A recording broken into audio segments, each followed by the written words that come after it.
see is pursuing this vehicle. Right now, he's going so fast, there's nobody right behind him, but very erratic driving, getting off of the 91 freeway. It's a black Honda Civic. The driver's side window rolled down. Apparently, this was an attempted traffic stop. As I mentioned, unclear which agency and who is pursuing here, or if this is technically still in pursuit mode. But what you can see here is that the driving is very dangerous, very erratic and aggressive tactics as he tries to thread the needle here, squeezing through these two cars at a red light. You can see some front end damage on that bumper, now turning left onto Huntington Avenue, just south of the 91 freeway. This appears to be a residential street, doing about 60 miles per hour down a residential street just east of Maple Street. So Huntington Avenue and Maple Street, just coming up on Maple, making a right turn now, slowing down just a little bit, zigzagging his way again through this residential neighborhood with nobody right behind him,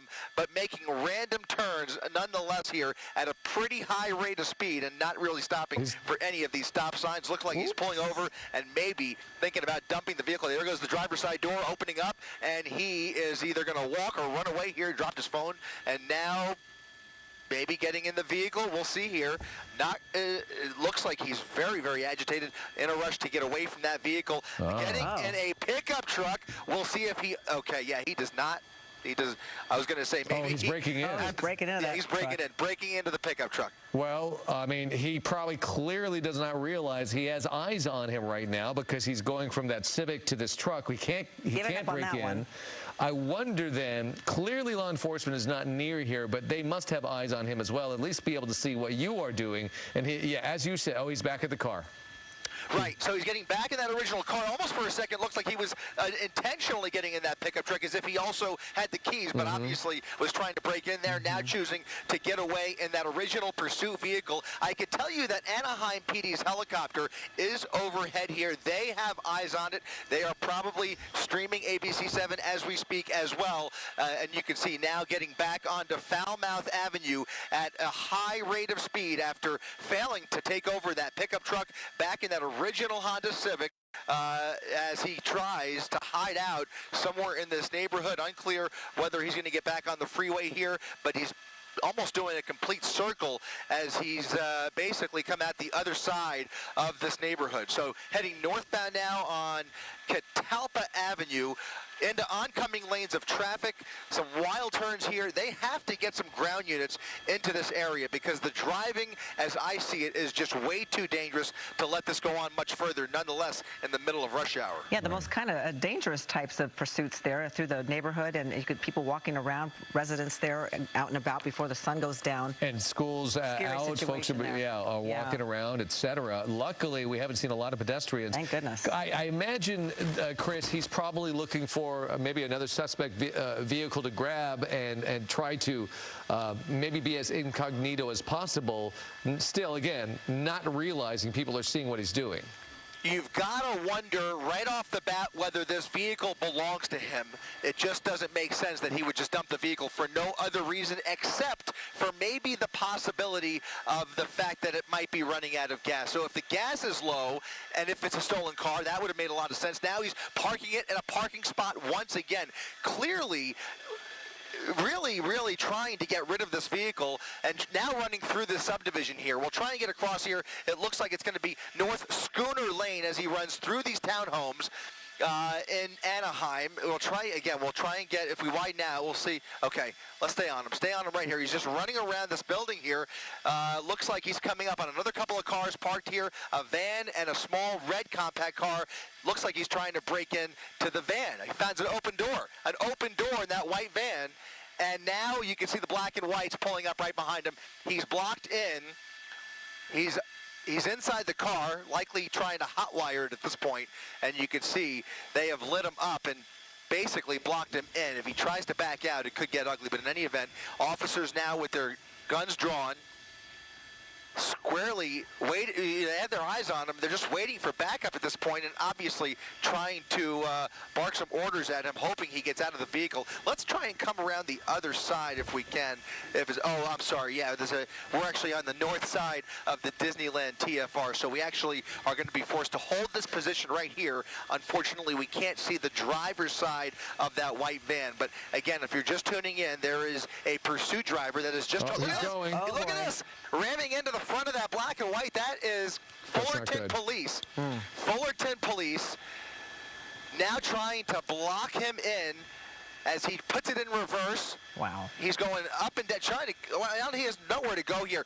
He's really trying to ram that car out of his way as he is now stuck in that parking spot. There's really nowhere for him to go. He's got a fence in front of him. Look at this. Look at violently into reverse, ramming right into that Fullerton Police Department vehicle. And it's one officer who's dealing with this, right? It looks like he locked down his vehicle. He's pulled back a little bit. But this is one of those situations that we have seen in the past get deadly. This is very dangerous. Obviously, that officer has no choice but to use force if his life is in danger, but he is waiting for backup, and at this point really has very few options available to him. Here's another officer on the suspect's right rear flank. So now two officers, not sure if they both came from that same patrol car, but I only see those two officers on foot, and he is just going back and forth. Now he's created some room to escape here, and he's going to probably try and ram in again or do a 4-point turn and turn it around. He's got to turn it all the way around without hitting that tree, and he may have a couple minutes to do it here, because what else can those officers do? They really don't have many options. Here comes the backup. Here comes backup. Head-to-head. This is dangerous. Look at this. A head-on situation almost with that patrol car. Officers out of the vehicle, and now he's racing through the subdivision as more officers race into this neighborhood. Look at this. What is he going to do here? Around all of those black and whites, those are two Fullerton police officers that are now going to try and turn around with him. Look at this.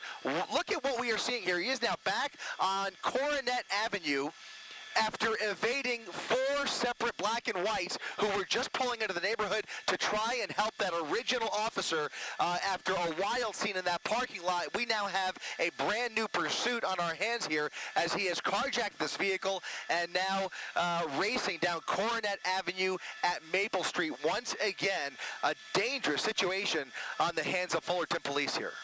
This has me really concerned, because this is the kind of behavior that becomes extremely violent. The desperation of this driver is...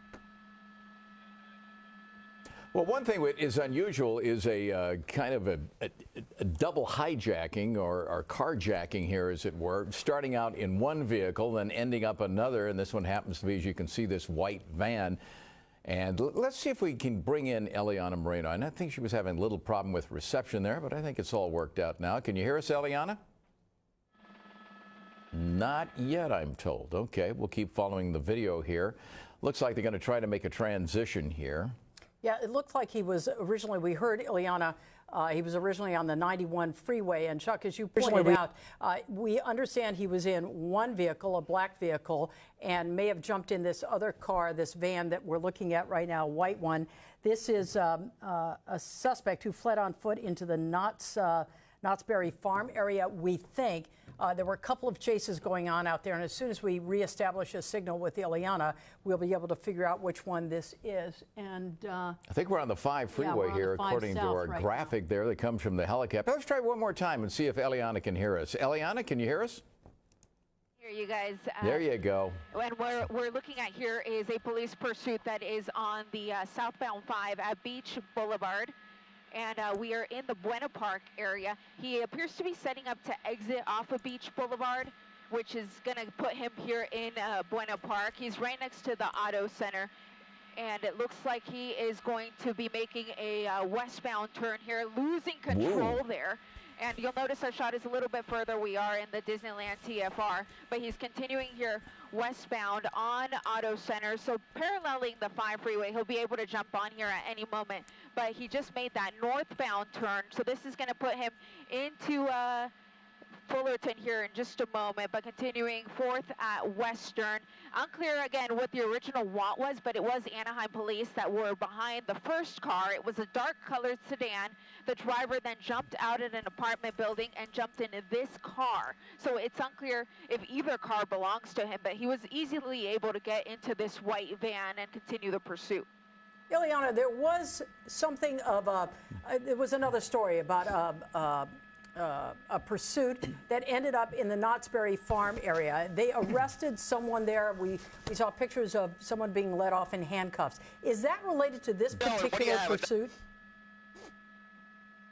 So that first pursuit in the Knott's Berry Farm area was a separate pursuit from this one. Two we did different see ones. 2 people detained at Knott's Berry Farm, and this was nearby, but it was in Anaheim, so it was still a few miles away, but they were literally going on at the same time, but we believe that they are completely separate of each other. In fact, when we were over the Knott's Berry Farm pursuit, the sheriff's helicopter left that one to come to this one, and it is the sheriff's helicopter from Orange County that is overhead, as well as Anaheim Police. Now, are the officers in a tracking mode now? Because we don't really see anybody behind him. Maybe it's just the angle of the shot here. Yeah, they're in tracking mode right now, just with the police helicopters overhead, just because of some of the dangerous driving that we have seen. None was more dangerous than what we saw when he was just trying to get into this car and to get out of the parking spot that he was in. There was a police unit directly behind him, and he was ramming that police car to get out of the parking spot. And then after that, he did clip 2 other vehicles. His mirrors actually broke off, and he continued on with the pursuit. At this point, the vehicle itself doesn't appear to be disabled in any way, but his driving has been very reckless. High speeds, you're looking at them here, about anywhere from 60 to 80 miles an hour on surface streets. Yeah, you know what? He looks very desperate to get away. We've seen him clip a number of cars, and you see him right there slowing down. Did he turn into a parking lot? And one other thing you notice there, every time he makes a sharp turn, he starts to fishtail the back end of that. He just did it again right there. Sometimes it's slight, sometimes it's a pretty good fishtail, like he did when he got off the 5 freeway. You know, Ileana talked about the speeds there. At one point, I was looking at the speedometer there, and it looked like it was approaching 90 miles an hour on a surface street. But there he is, over 80 now, and he's on Valley View. And this is an older model van. It's not a new one. You can tell by the shape of it there. Hitting his brakes every so often. Just kind of weaving around. And as far as we know, there's only one person inside that van.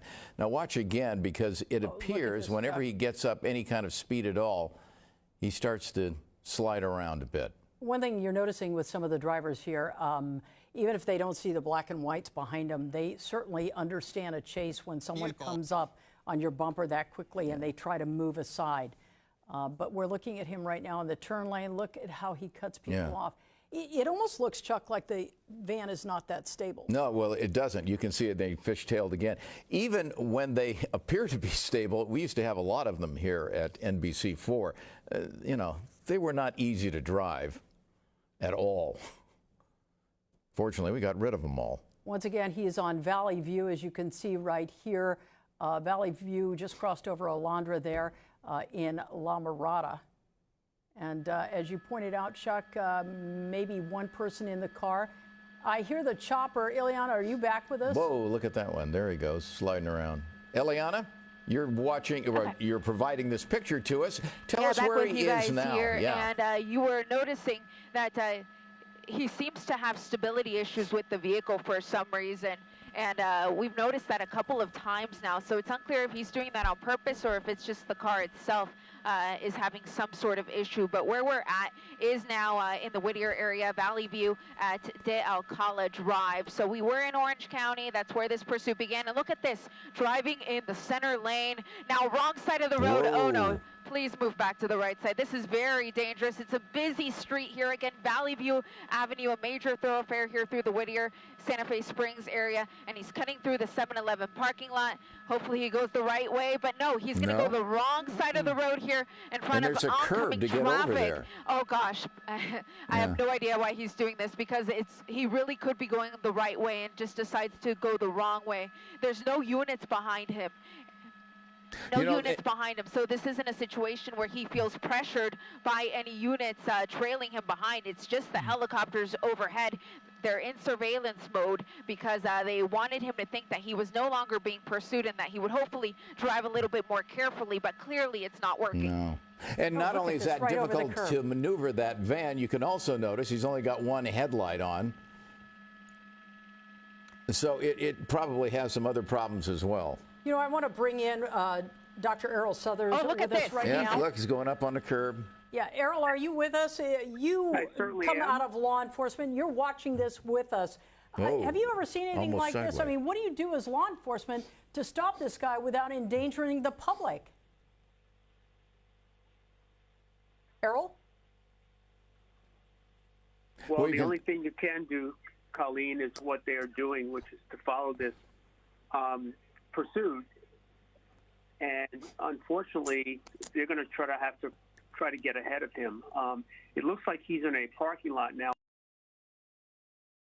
Police chase, of course, Susie, that's going to make it even more dangerous as this driver is out of control on these surface streets, going twice this posted speed limit, and nightfall is in upon us as well. Yeah, and you can see finally a ground unit there, and you can understand why they might be backing off sometimes. They will often do that. Agencies are certainly nearby, but they will back off because when someone is driving dangerously and as fast as these people are, as this person is right now on surface streets, you can imagine the pressure, you know, seeing a patrol car behind you or a line of them behind you, and what kind of extra pressure that's going to put on this person when they're already driving like this, you know, with this kind of adrenaline, driving around cars, going on the wrong side of the road, hopping up onto the sidewalk, carjacking people. I mean, this is someone who is not in the right state of mind right now. They are in a desperate state of mind. There is obvious. It looks like we lost the left rear tire. Des, take it from here. He's on a rim, it looks like. Yeah, and it was just a matter of time the way that this van was rocking back and forth, you know, fishtailing like that. It looks like it just knocked that tire out of commission. So even more dangerous now is we're only on 3 good tires. And, you know, we might lose another one here momentarily. Just have to see what happens. But it's going to be even more difficult for this person to control, especially the way they're trying to take those turns, the high center of gravity as well. All kinds of sparks coming That's out braking. now He's trying as to we're brake. on Imperial Highway. Yeah, a very crowded street.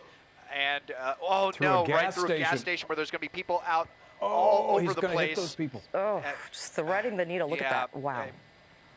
Might have traded a little bit of paint there, but that was so nerve-wracking. It's probably going to smash through some He's going vehicles right here. through. He's just going right through. No He may be care. stuck. Let this end. Officer's let right this behind end. him. Might be it. Right here. Right behind him. And He may have So, wedged this himself is up a- against that Yeah, parked got car. stuck maybe. I think he's wedged himself against the parked car, Des. Let's see if we can get another unit up there. He's still trying. You see the sparks flying. The Wow. left rear tire, he's trying to get out of there. He has if we can no get to the other tread, no traction, and the engine now overheating, the smoke coming from the tires on the right rear of this van. He's just got the pedal to the metal, Des, trying to get out of this situation. And this poor officer, my goodness, you can see him back off because the sparks were going so crazy, and he'd back off with his gun. He's got the gun trained on the car right now, but so far it doesn't look like any other ground units have arrived just yet. Yeah, he's going to have to get some backup, of course, before he engages here. Des, if there's an opportunity to get a shot here a little wider to see if he has anybody with him. This is a tense situation. It looks like just one unit, one officer inside this cruiser who's got his gun drawn, and he's trained on this this desperate driver who's trying to get away in this van. Des, what do you see? Well, you're right, Jeff. Just the one person so far. And this is very nerve-wracking for this one officer who I'm sure is desperately calling for backup. We're not seeing here any at the moment, but look at all these folks across the street who see this spectacle. This is a Fullerton PD unit right here, but you know they're not going to like that. All these people are watching this. You've got people over here, looks like in the parking lot, trying to get some social media footage as well. And this person has still got their foot on the gas pedal with that metal against pavement. You see all the sparks coming out, all of the smoke as well. This just shows you how crazy this person was driving, that they haven't been able to get any other backup here yet at this point. But here comes, here's it might be CHP. From the southbound side. Yeah, you see here's him coming CHP. around. Who's coming in, and you know, you've got all these innocent people who are right in the middle of this situation with someone who we've noticed is not afraid to carjack someone. so we'll just have to see what the next maneuver is going to be. But this vehicle is going to, if this continues, you know, this van is going to be catching fire here shortly. Well, and who knows what's in the back of that van? We have no idea if there's any sort of, you know, cargo back there, storage, if it's empty or whatnot. It was fishtailing pretty good, which leads me to believe there wasn't a whole lot back there. But also, you got to understand, to that right side of the vehicle in that van, there's a car parked there. I would assume that was parked. Maybe nobody's inside, but what if somebody was inside? They're certainly trapped at this point in time, wedged up against this suspect vehicle with police behind. Out of the vehicle. Oh, and on the run. Out and running. This is out the first and on the time. run again. Wow. And let's see if they're going to try to carjack another vehicle. Probably they've already tried a couple of times. And so now it's going to be a foot pursuit.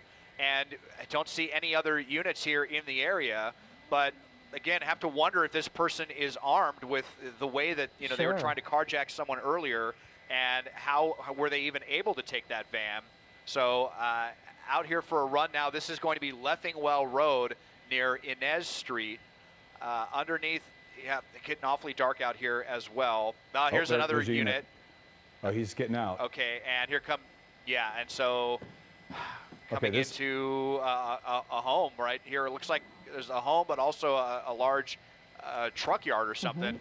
Over the fence into this dark neighborhood, and let's see, going to be underneath this canopy of trees. Going to be kind of difficult to see, but you see officers out with weapons drawn. We'll keep our shot kind of wide to see if they hopping into another backyard now. Wow. And over on this street right here, this is going to be this is actually Inez Street right here. Last seen right here on the corner. We see, look to the left, we see residents coming out to see what's going on. Obviously, this guy is going to take any opportunity that he can to get inside of a home or inside of a car, take advantage of somebody who's out there looking.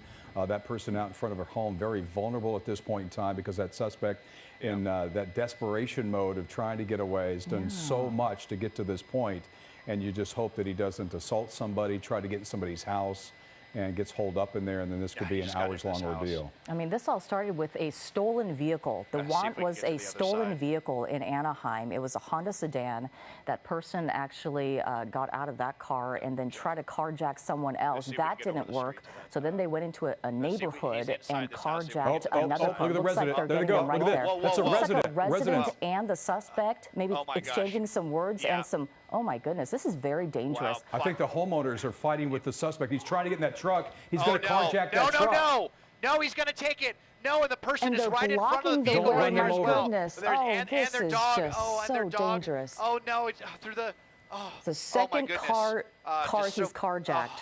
Wow. No. Did you see the assault that he had on those people? He somehow got the car keys, going now past police. In this third stolen vehicle, he's on the run again.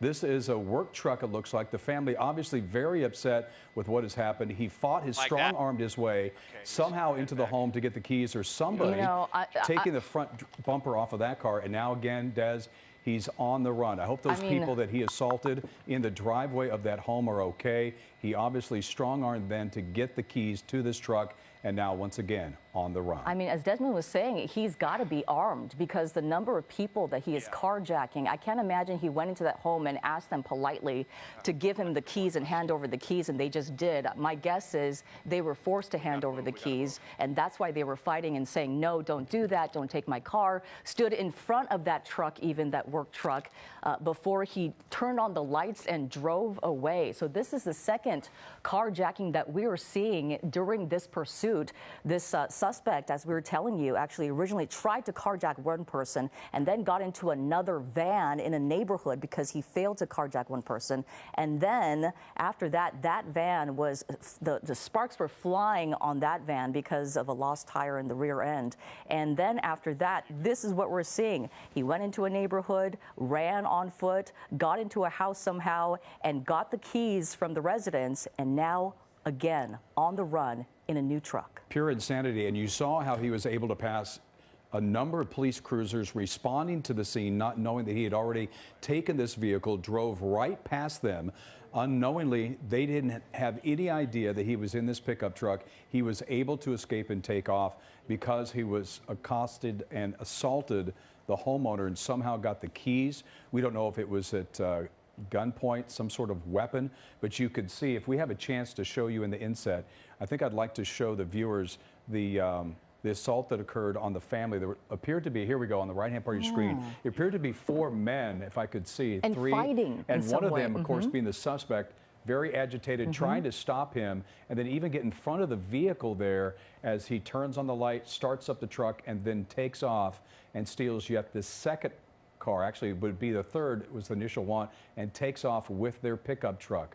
Obviously, was able to somehow wrestle the keys from them, whether it was inside the home or accosting them out on the sidewalk or the driveway.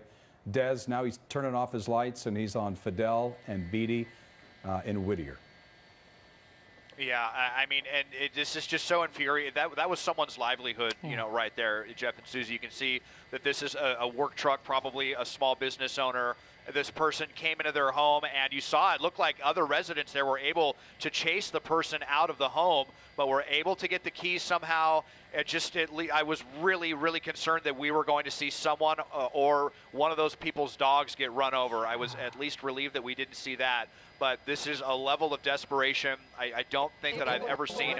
Multiple carjackings, and we actually learned that this actually didn't even start with a stolen vehicle. This started with a traffic violation. And then we heard, obviously, then it became a stolen vehicle, I think, after the attempted carjacking. So what is going on with this person? What else is the deal with them that they are willing to jeopardize their life to this degree and everyone around them, ram into the back of a police car? What is going on with this person that they're willing to do all this to get away? Obviously, much more if this person has some kind of a lengthy rap sheet or if they have a warrant out. It must be something like that for this person to drive as insanely as they are on these streets. Kind of calm down a little bit for the moment, but just completely wreck that van.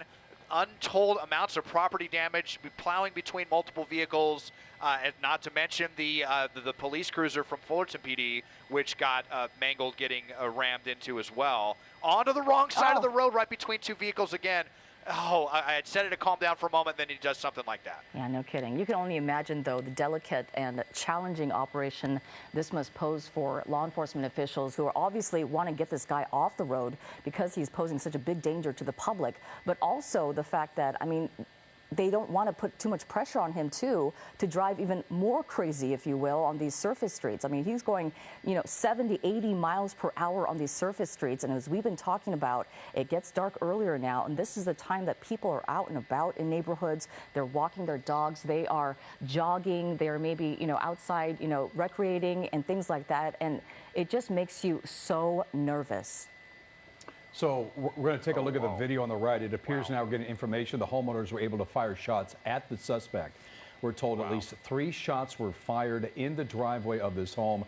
The suspect somehow was able to get through the gunfire and past the owner of the truck. You see 3 adults out there, it appears to me, and was able to wrestle the keys and get in the truck and take off. This is the desperate moments of a suspect who has stolen 3 cars, forcibly carjacked 2, and we're going to go back to the shot here that we have on the right-hand part of your screen. We're going to slow it down for you if we can. We understand the homeowner there had 3 shots towards the suspect. There was gunfire.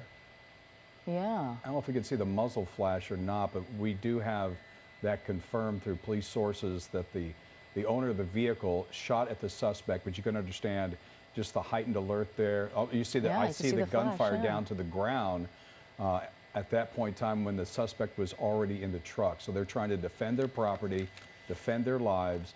And what's so interesting, Des, is you made mention, this is a work truck. This is somebody's livelihood. This is a small business owner, whether it be a contractor whose life just went right out of the driveway with them. They tried to defend it as best they could, but they were unable to do so. And here's this truck still leading police. That's a question I have, Des, is at one point in time, we saw them driving past the units that were responding to the earlier call. Do you see any units at all behind this truck?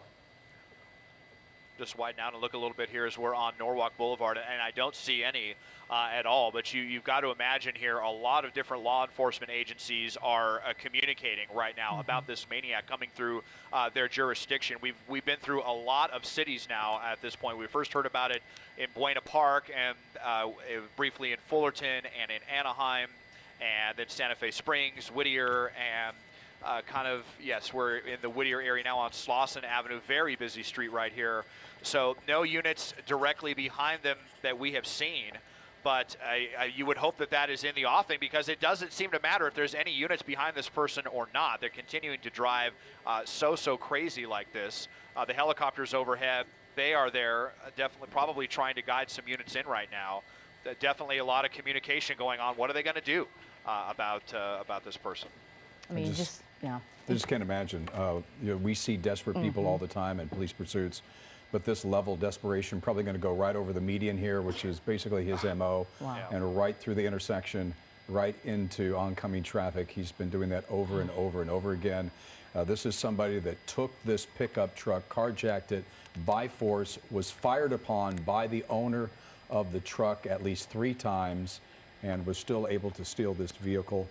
This is going to be now in Whittier on Sorensen and Wakeman, or Sorensen, I would say. Sorensen and Washington in Whittier is the location there too.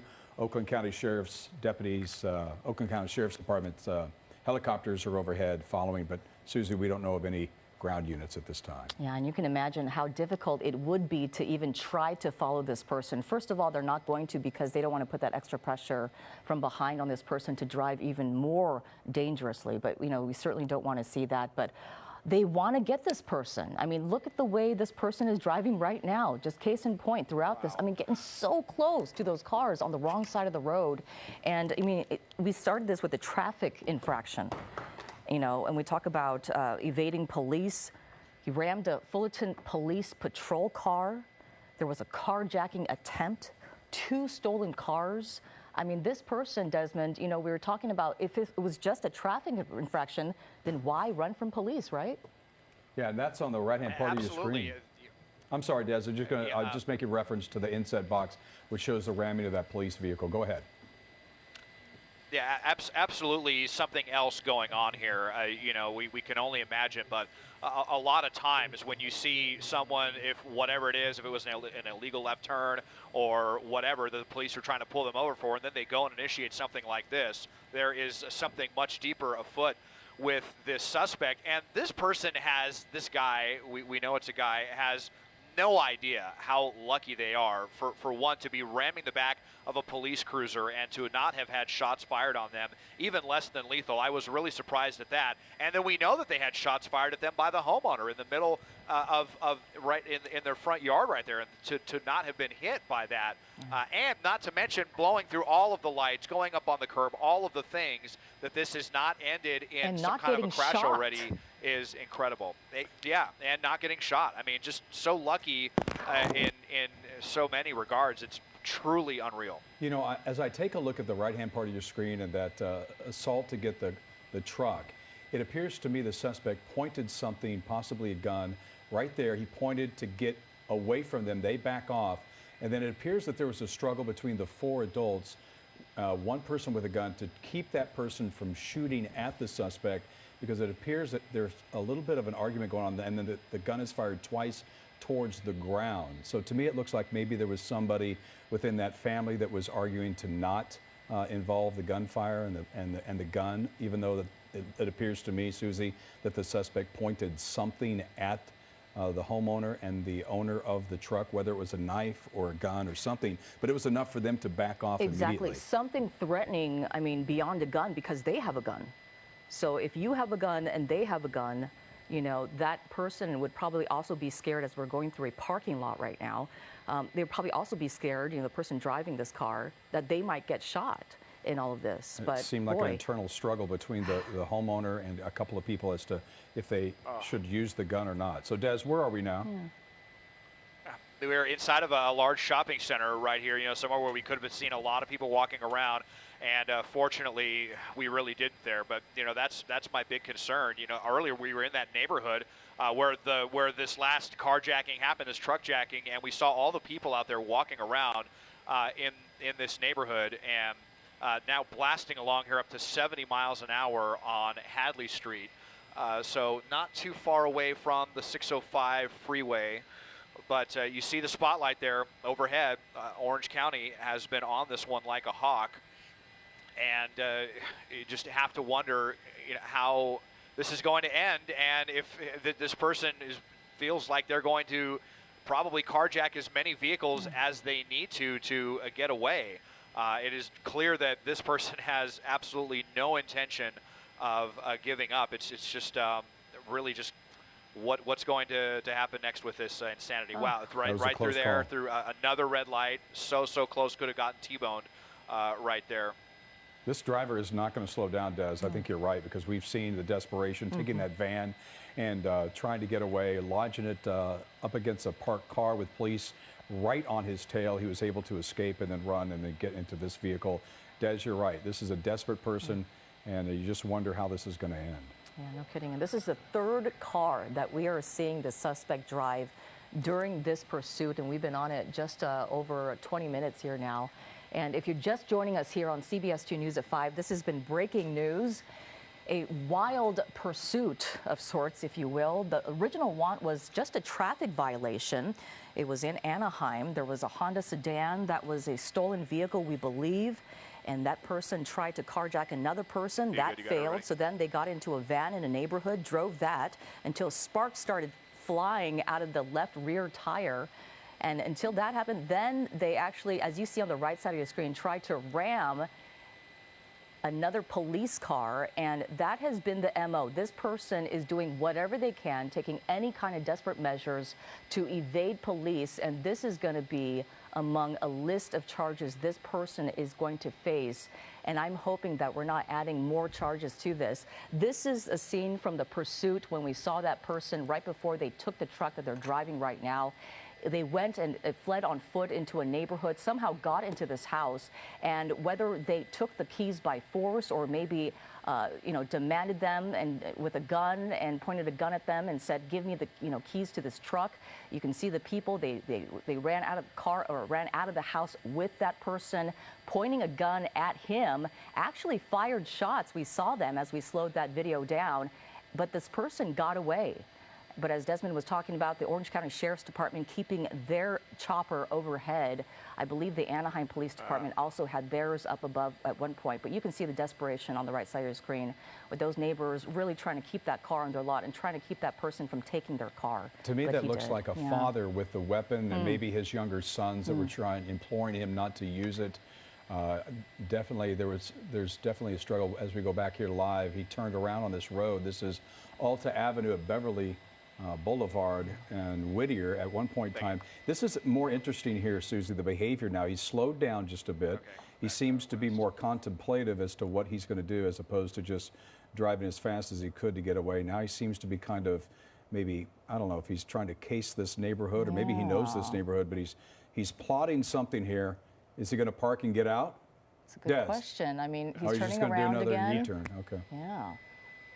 Well, we're kind of up in the hills of Whittier right now, and he was going down that street and he's hit two dead ends and has reversed, and pretty much all the streets up this way are going to end up against the Whittier Hills. So I was wondering if this person was going to try to get out and run into the darkness of the hills, or were they looking to carjack, yet again on this one. But we know for sure that the owner of this truck has got to be just besides themselves watching this right now. Wondering if they're going to have a work truck to be able to use tomorrow, or if it's going to end in a crash. Just so nerve-wracking for them.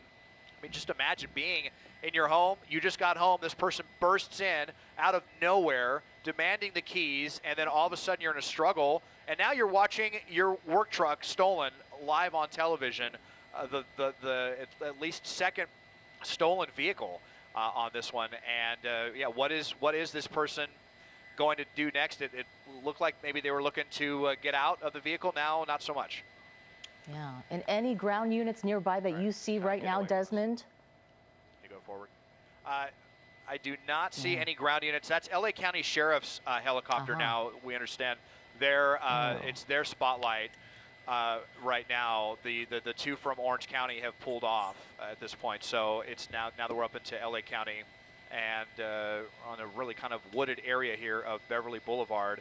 We'll try to get you a better shot here in just a minute. Okay, well, this is going to be the latest pursuit that we have been following here on CBS 2. We began at the top of the hour with this. It all started with a traffic violation of a driver at a Honda. That came to be a stolen vehicle. The pursuit then began. At one point in time, he was able to get into this van you see there on the right-hand part of your screen. He got kind of stuck into an area, then rammed this police car over and over again, and finally was able to get away, and then put that van into a situation where he was able to bail out on foot and then carjacked a truck, and that is the left-hand part of your screen. Unfortunately, it looks like we may have to break away from this pursuit.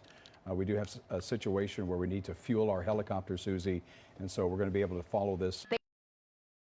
Like they're not even part of this, but they are cruising down streets that parallel where he's at. And the airship is calling out the vehicle's location so that those other ground units can stay in the general area for when this pursuit comes to an end. Because they don't know, go ahead. Correct, yeah, so the air unit is the one that is calling out the chase for all of the ground units to know that this is coming their way. And of course, other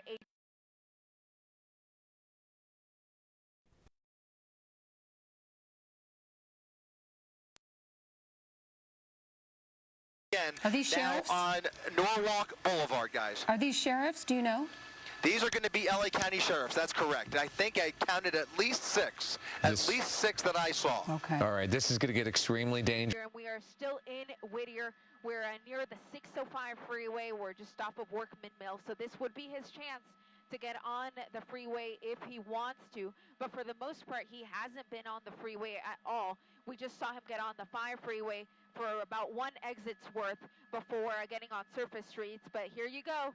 We now have units directly behind him, but they are giving him plenty of room.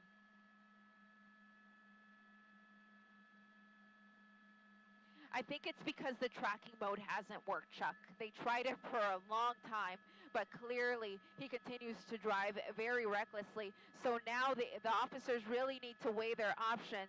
Should we continue to follow him directly behind him so that other people can see that this is a pursuit and move out of the way, or just let him continue to drive, hoping that he'll slow down? Clearly he's not slowing down, so they've decided that it's best to just alert the public and get directly behind him.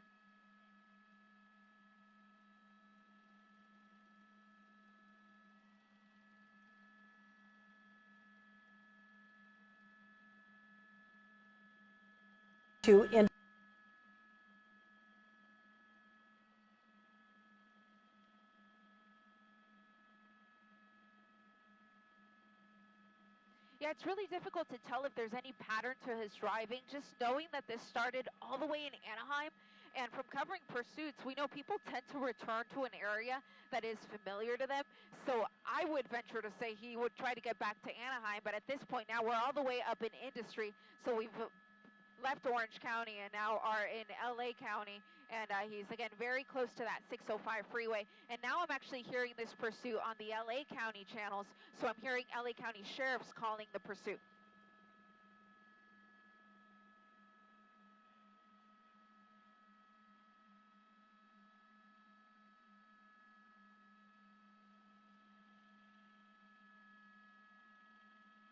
Yeah, he is. He's getting on the 60 freeway, eastbound 60 from the 605 essentially.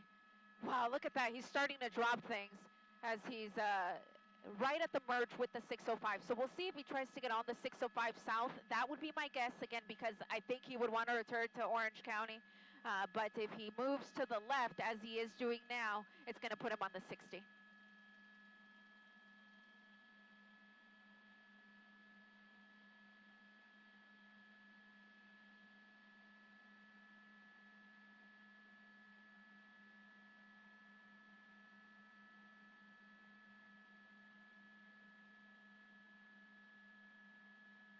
And it's really unfortunate because we know that truck does not belong to him, and everything on it doesn't belong to him. This belongs to some hardworking folk who were just literally coming home from work. It was 5 o'clock. The car was safely in their driveway behind a closed fence, and then this guy jumps into their backyard, fights them for the car, jumps in it, crashes through the fence, and takes off. And unfortunately, since then, he has collided with other vehicles, so I can see visible damage on the vehicle, and some of their property, of course, has gone flying as well. Yeah, almost 100 miles an hour, and I don't think we're going to see him go more than that because cars like this usually have a governor which limits them at about 94 miles an hour, so that should technically be about the top speed that we should see.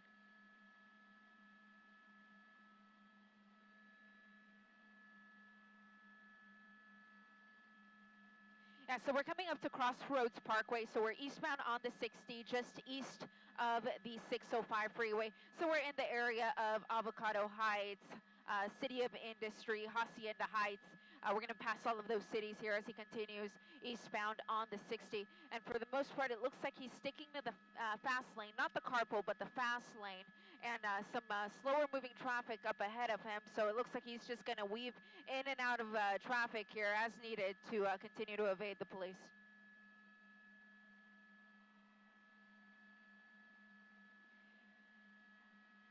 He'll have to move all the way over if he wants to exit off of any stretch here of the eastbound 60. And his next freeway option after this, of course, is going to be the 57, but that's a long ways away.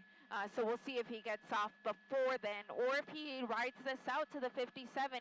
If he does that and he takes that south, then that would put him back in Anaheim, which is where this all began. What seems like an hour ago. We were first on a pursuit that ended at Knott's Berry Farm, and then this one started immediately after, but it wasn't this car. This was 2 cars ago. It was a black small car. He jumped into a white van, and now this white truck.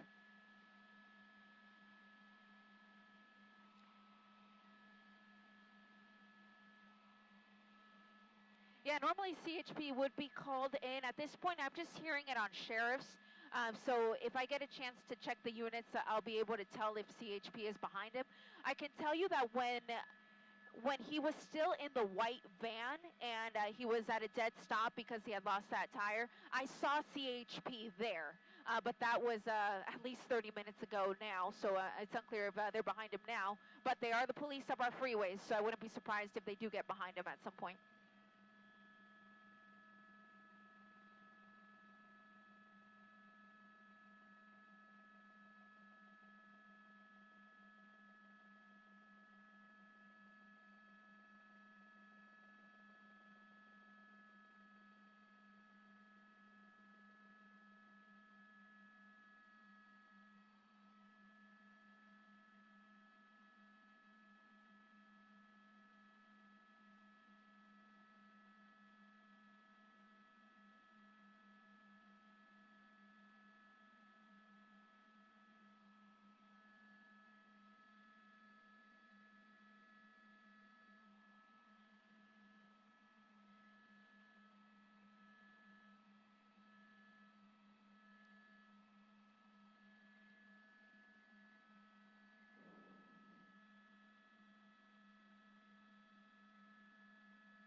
Yeah, he's still at least a good 5 miles from the 57 freeway. But I was just listening to the police scanner, and I do have a little bit more information. They're saying he's wanted for carjacking and assault with a deadly weapon on a peace officer, which were all things that we witnessed live on our air. So, again, unclear what the original reason was that they were trying to pull him over, but during the course of the pursuit, assault with a deadly weapon on a peace officer and carjacking.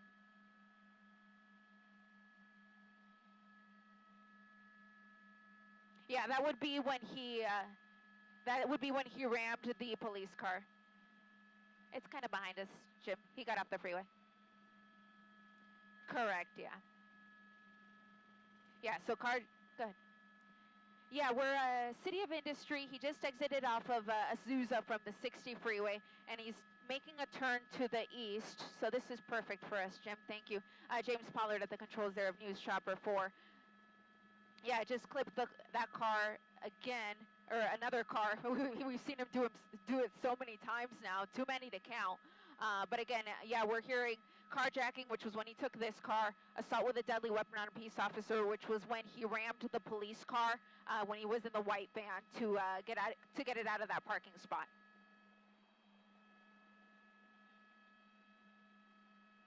Right behind us. Yeah, turning south.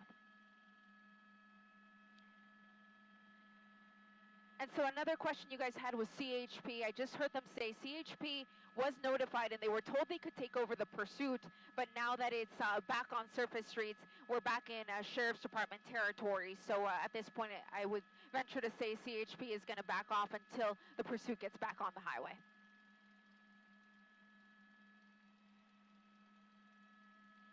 Yeah, let me widen out real quick and see if I see any units. Yeah, I'm not seeing any units, so it's still it's tracking mode yet again, because whether they're behind him or not, at this point it doesn't matter. He's gonna drive so dangerously regardless. And now he's in the Roland Heights area. He hasn't been here before, so we've gone from Anaheim up to Whittier, now Roland Heights. Yeah, this is a highly residential area. I'm seeing homes on either side of the street, which always makes for a dangerous situation. It's 5:42 in the evening. People are just coming home from work, coming home from school, and there is a dangerous police pursuit in this neighborhood here of Roland Heights.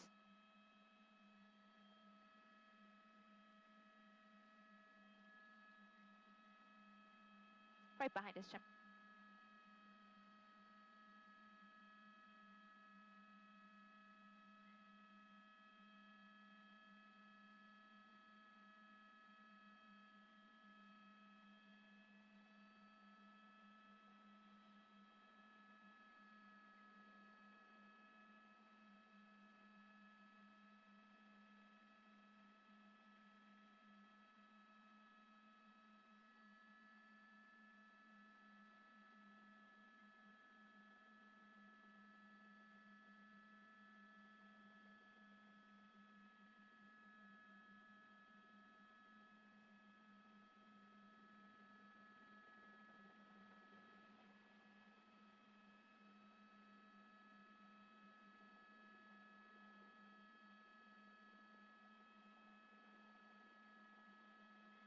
Yeah.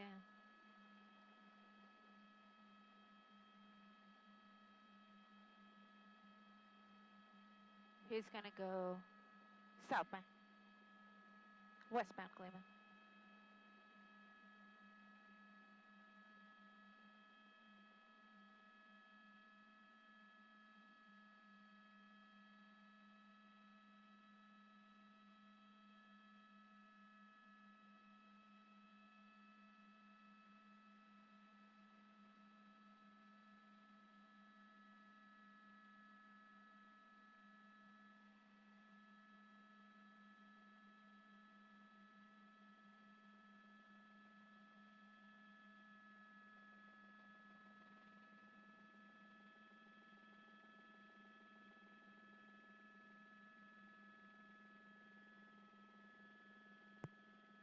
Hey, Tim, the IFB is fine now, by the way. We're all good. Thank you.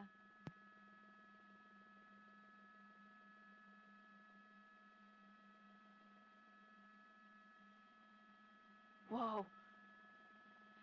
Jim, when you can, fuel. Will you give me fuel?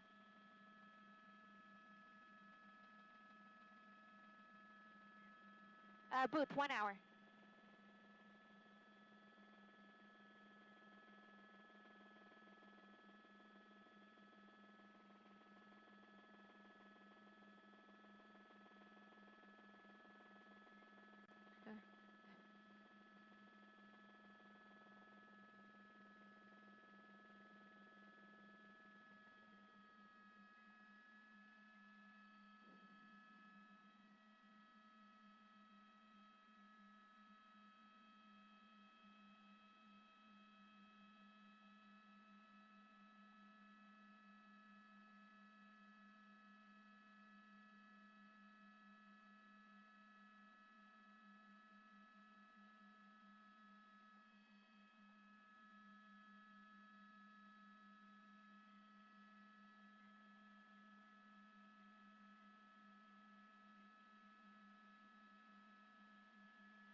Ooh.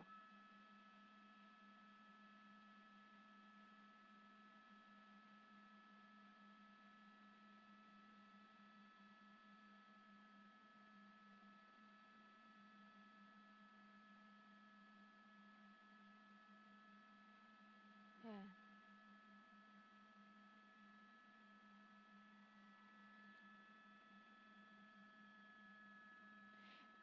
Chuck, we're in Hacienda Heights, but he just made a turn, right as you said it, but we're Hacienda Heights at Colima Road. So nearest freeway is going to be the 60, but we're a long ways to the south of that.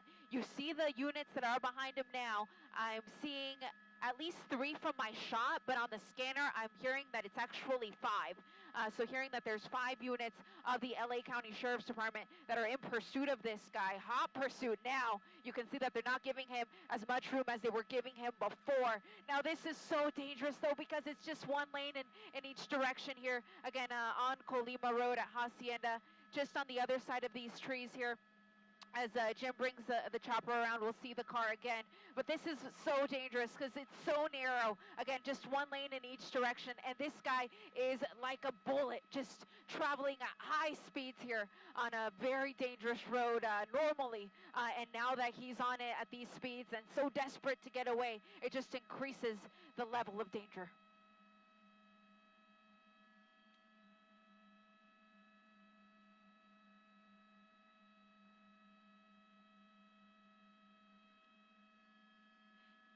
I think we just passed them, Colleen, because we're coming up to Skyline Road here in Hacienda Heights. So you can see what he's having to do to get past these other cars. He's, wrong side of the road here. He's so desperate that I don't know what we're going to witness here, but he's just under us here for just a moment. Again, a real windy street, very dangerous conditions here for him because he's so desperate to get away. He's crossing over to the wrong side of the road to bypass slower moving traffic, and we could easily see a head-on collision if he continues to drive this way.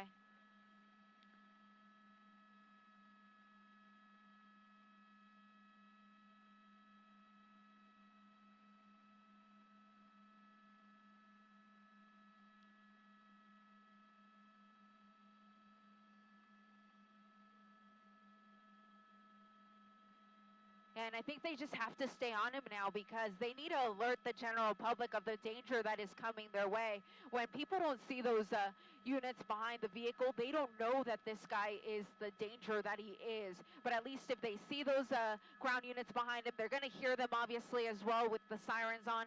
Hopefully it will let people know to at least move over to the right like that car just did and allow him to continue moving on. And of course, you never want to get involved in these situations. You are not highly trained the way these officers are to try to intervene, and just move to the right like that car just did.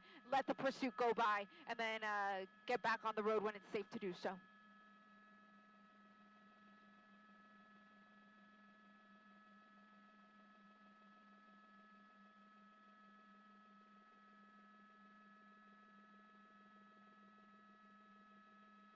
Yeah, they definitely could use the loudspeaker to notify people that the pursuit is coming their way. It likely was telling them to move to the right because the guy in the car is obviously not going to listen to what the police helicopter is saying.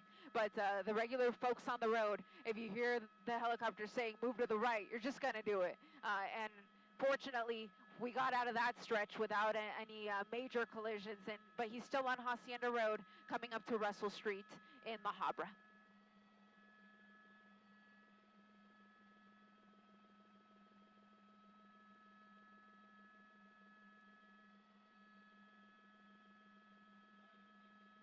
It's more of a commercial area because he's now entering the residential area. So that was the end of the business area, and now he's in the residential area. This is La Habra.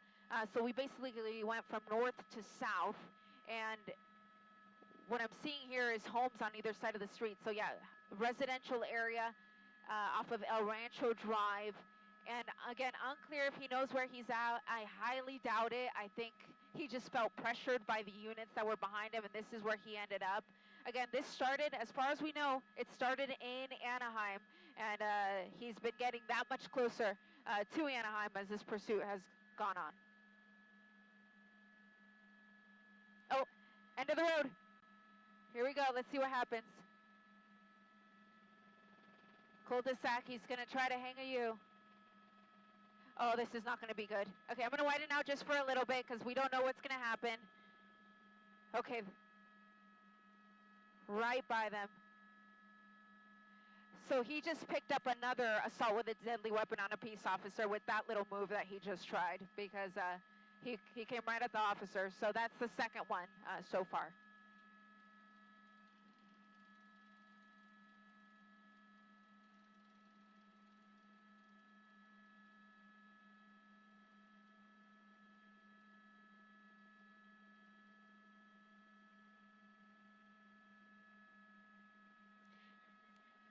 Yeah, thank you, Jim. Colleen, as you were saying, yeah, this is a much larger vehicle than any of these units, but my pilot Jim was telling me he could see about 10 units up ahead that were coming to try to box him in. So we'll see if we see them here at the end of this street. Here they are. So these were the units that Jim noticed, and he's going to split right between the units. Wow. Another 245, another assault with a deadly weapon on a peace officer is what I'm hearing on the scanner. But to get back to your question, Colleen, this vehicle is a lot larger than any of those units. That's why we haven't seen anything like a pit maneuver, although I have heard the deputies ask. But look at this. I am starting to see some sparks there. Look at that tire closest to the driver. I think that tire is going to go. Hopefully, that is what brings things to an end because this has to end.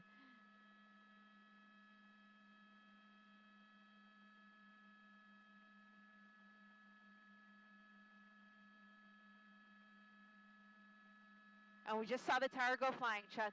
Yeah, this isn't a movie, but it sure looks like it. Yeah, down on the rim for the second time, but on another vehicle, because this is the third car that he has been in. If you're just joining us, folks, this pursuit has been going on for a very long time, and this is the third car that this person has been in during this pursuit. Multi-agency pursuit. We started with an Anaheim Police helicopter, Orange County Sheriffs. We had LA County Sheriffs, CHP for just a bit. I believe Whittier Police was also involved for a time, and we're now back in La Habra Heights, and now he's missing a front tire.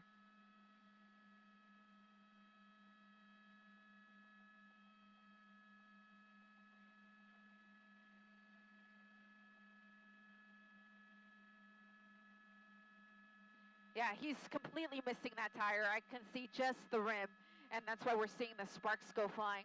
But this is the second time we've seen this, but again, on a separate car. When we saw it initially, he was still able to get out of it. He was able to jump out of the car and then carjack some good folks that had already gone home for the day. They were just at their house, and he stole this truck and continued on.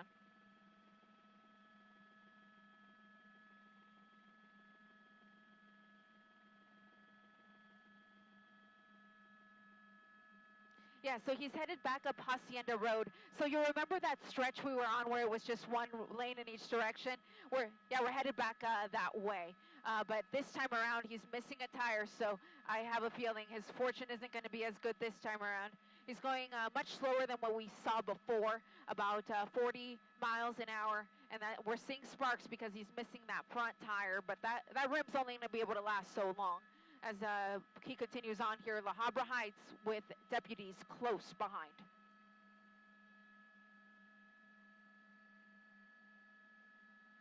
Correct, yeah, so. Yeah, but look at this shot, Chuck. Incredible. I bet it looks like everyone who is in the department is out here on this pursuit right now because we are seeing so many units here on Hacienda Road trailing this guy. They do not want this guy to get away after everything he's done. We've witnessed at least 3 assaults on officers during the course of this pursuit, plus 1 carjacking.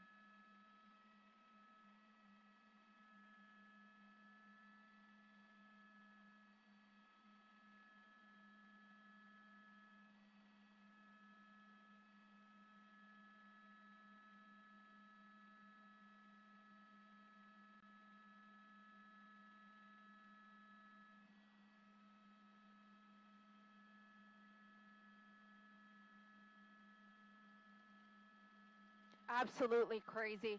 As you said, it's been a very lengthy chase. I'm going to put it at about 90 minutes or so.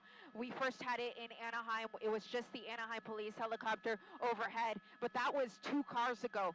That was a black small sedan. He got out of that car, jumped in a white van, and he was in that one for a while until he lost a tire, got pinned in, but somehow jumped out of that van and then carjacked this truck, which is now missing that front tire. And where we're at is Hacienda Heights, Hacienda Boulevard at Colima Road.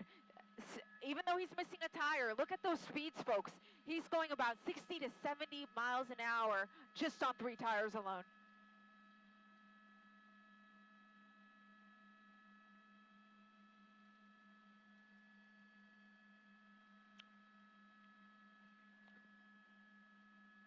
Yeah, he's not going to have the same control that he did before.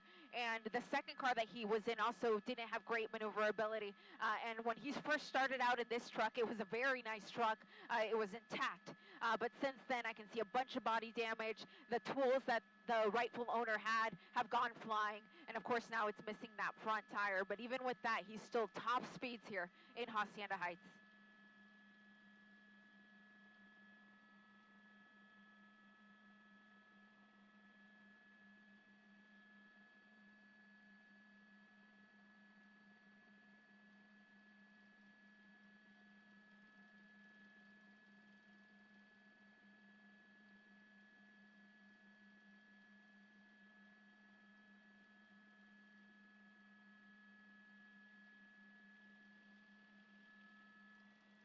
It looks like he may be uphill now, and if he continues in this direction, it's going to lead right to the 60 freeway.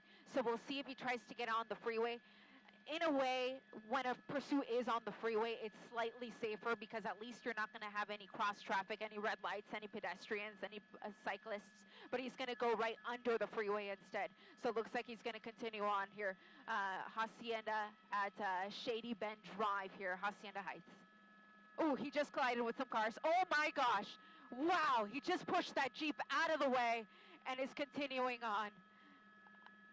Absolutely incredible. Can you believe that? You're just coming home from work, minding your own business, and this guy's just plowing into everything that is ahead of him. Absolutely crazy. This is it. Yeah, this is it. Pulling into the Mobil gas station, crashing into the pumps. Let's see, deputies have their guns drawn. Oh, he's retreating towards the officers. Oh no, okay. He's gonna ram the officer, ram the police unit rather. 998, so I'm gonna widen out the shot. So I'm gonna widen out the shot because based off of what I just heard on the scanner, we could have possibly had shots fired. So for that reason, I'm going to widen out the shot and just show you the intersection, Hacienda Boulevard, here at Gale Avenue in Hacienda Heights. I'm just going to continue to monitor what I hear on the scanner, and then I'll only push in once I feel that the situation is better. But at this point, I am still hearing them calling for the driver to get out of the car.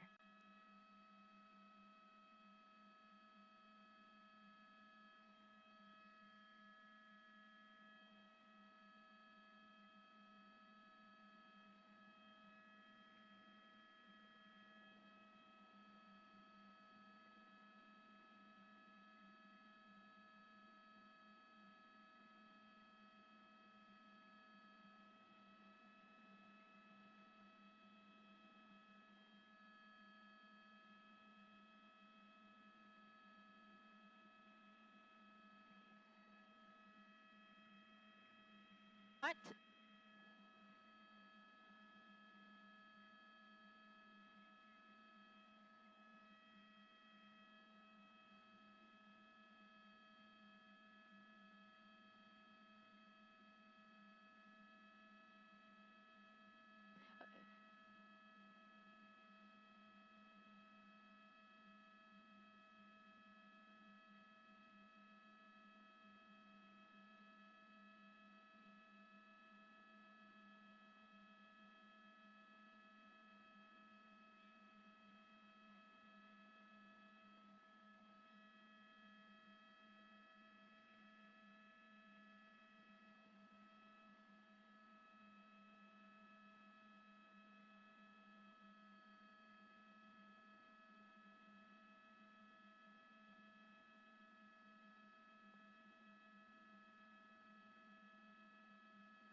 Chuck, based off of what I was hearing on the scanner, I felt a little bit more comfortable, so I pushed in a little bit more. I could see that he's still trying to rev the engine, which leads me to believe that he's still actively trying to get away.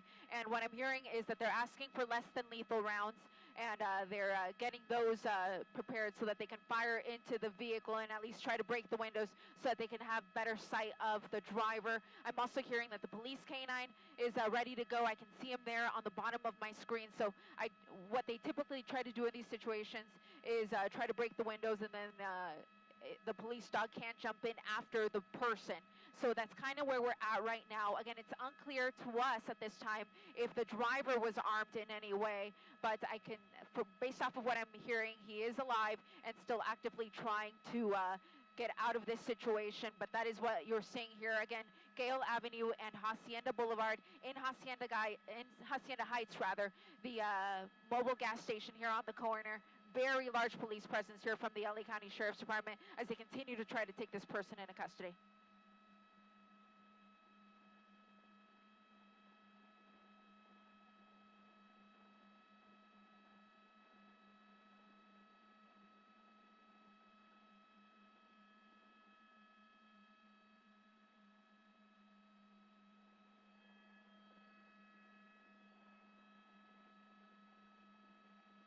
Yeah, initially that's what we heard, but now what it looks like is that we're also possibly going to have a car fire here. So what I'm hearing is that the LA County Fire Department has been asked to come to the scene and stage nearby just in case that car does catch fire. They'll be close by and be able to put the fire out. But there you go. You see the deputies are going to try to take it upon themselves with their fire extinguisher. They're approaching the vehicle. So smoke is coming from the vehicle is what they're saying. So that's what the smoke that we were seeing. It's really difficult to see sometimes with all of the smoke what may be actually going on inside of that vehicle. But again, I'm monitoring the scanner and just waiting to hear what their next move is going to be.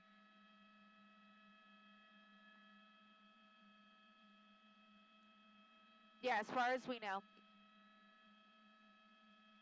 Yeah, as far as we know, he's still in the front. I'm just listening real quick. I'm hearing that they think he may actually have a firearm, is what I'm hearing. So for that reason, of course, we'll be very careful about how we shoot this. I can see the front driver window there. I can see that they already fired less than lethal rounds into that because I'm seeing 2 huge holes there that were likely from the bean bags. And you see the deputies here at the bottom of the screen. They've got their shield. They're going to approach the driver's side at some point is what I'm hearing. And then there's also the police canine there with them.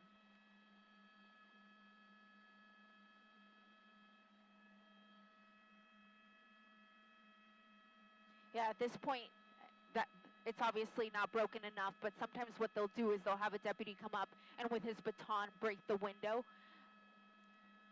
But I'm hearing them, they're making announcements. They're making canine announcements, which means that they're telling him, hey, if you don't get out of the car, we're going to unleash the dog on you, and he's going to bite you.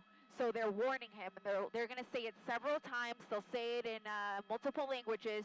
And if he still doesn't come out, that is when we will likely see them approach the vehicle. The windows are up at this point, but I can see that there's 2 significant holes there on the driver's side of the vehicle.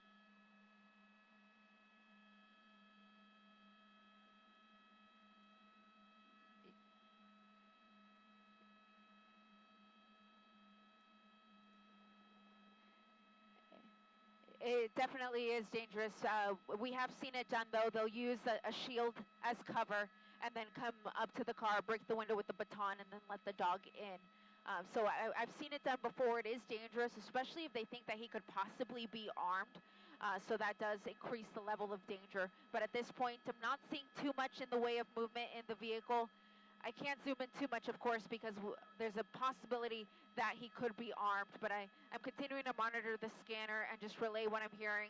I'm hearing that folks are starting to gather, so people from the neighborhood are hearing about this, and they're starting to gather, so they're being cleared out because, of course, this is a situation where the officers have their guns drawn, and there's a possibility that shots have already been fired, so you want to be very careful about these things and just stay away until the bad guy is in custody.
tell you right now. We have 45. So 30? 30.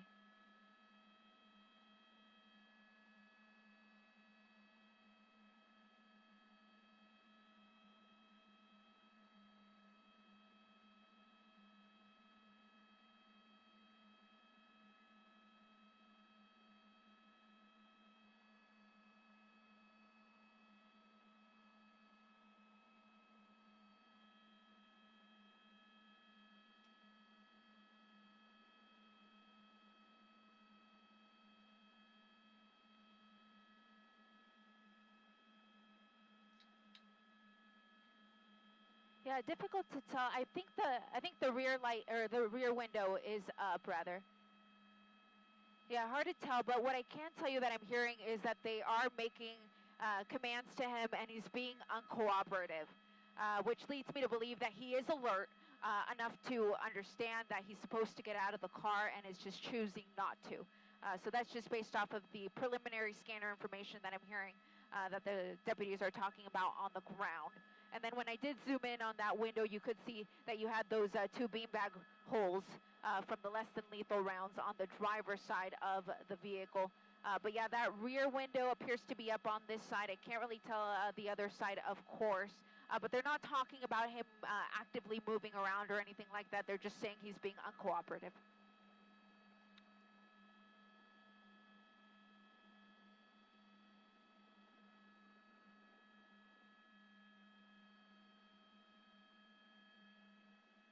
Yeah, let me take a quick look at the units. I can tell just by looking at the doors.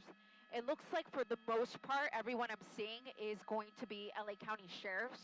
However, this, of course, started in Anaheim. It was the Anaheim police helicopter that was overhead. They called for the Orange County Sheriff's helicopter. And then during the course of the pursuit, we saw what I believe to have been Whittier police behind him. We did see CHP for a time. And then for the most part, LA County Sheriff, since he left Orange County and entered LA County's jurisdiction and stayed in their area for the most part, with little bouts of time that he did get on the freeway. But it was never long enough for CHP to get behind him, and it was finally that sheriff's unit that rammed into him here at the very end. And he rammed into a lot of vehicles during this pursuit, not only police vehicles but also civilian vehicles along the way.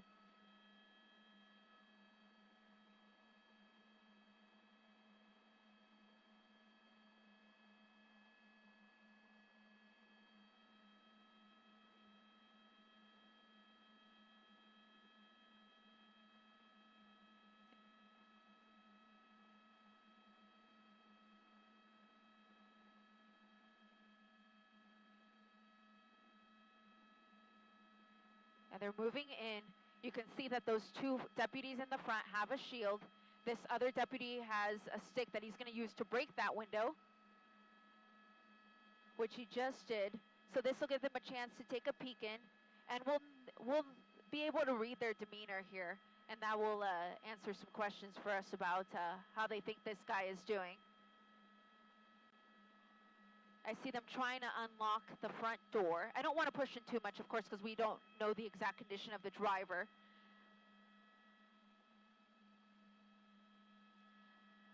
They are asking for it, though. On the scanner, I'm hearing that they're asking for the ambulance. They're asking for the ambulance to stage nearby.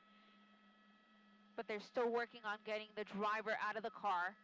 But you can see that their demeanor is more relaxed now, which leads me to believe that they don't think that this person is a threat to them anymore. Driver door is opening.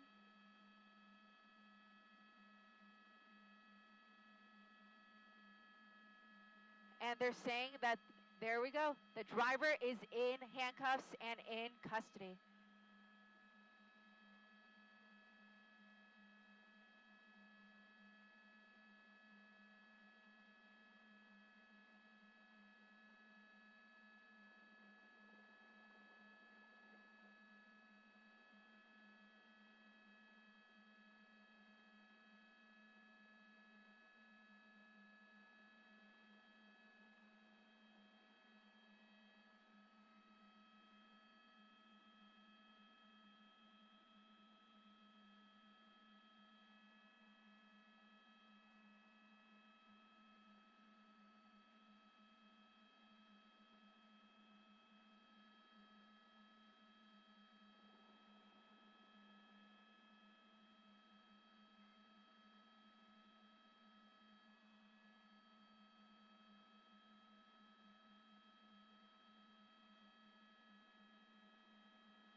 Cops is filmed on location with the men and women of law enforcement. All suspects are innocent until proven guilty in a court of law.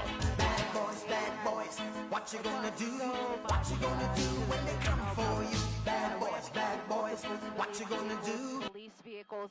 We counted at least 3 assaults on deputies during the course of this pursuit, in addition to that carjacking.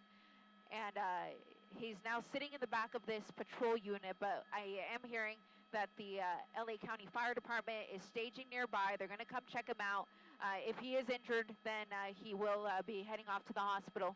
If he's fine, then he will be heading off to jail. Fortunately, I'm hearing that all officers are accounted for. So in spite of everything that we saw, fortunately, all of the law enforcement personnel are okay. Now, he did collide with a lot of civilians as well along the way. I don't know any of their conditions, but as I widen out the shot, this will show you just how many units of the LA County Sheriff's Department were in this pursuit. And it wasn't just them alone. There were other agencies along the way. And where we're at is Gale Avenue and Hacienda Boulevard here in Hacienda Heights. You can expect the intersection to be shut down for quite a while.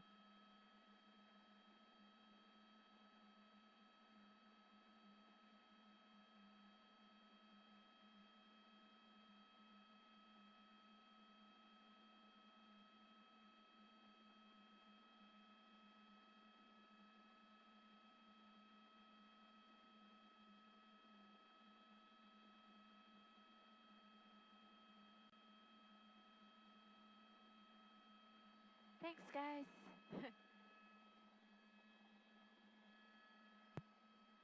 Simon Desk from the Chopper.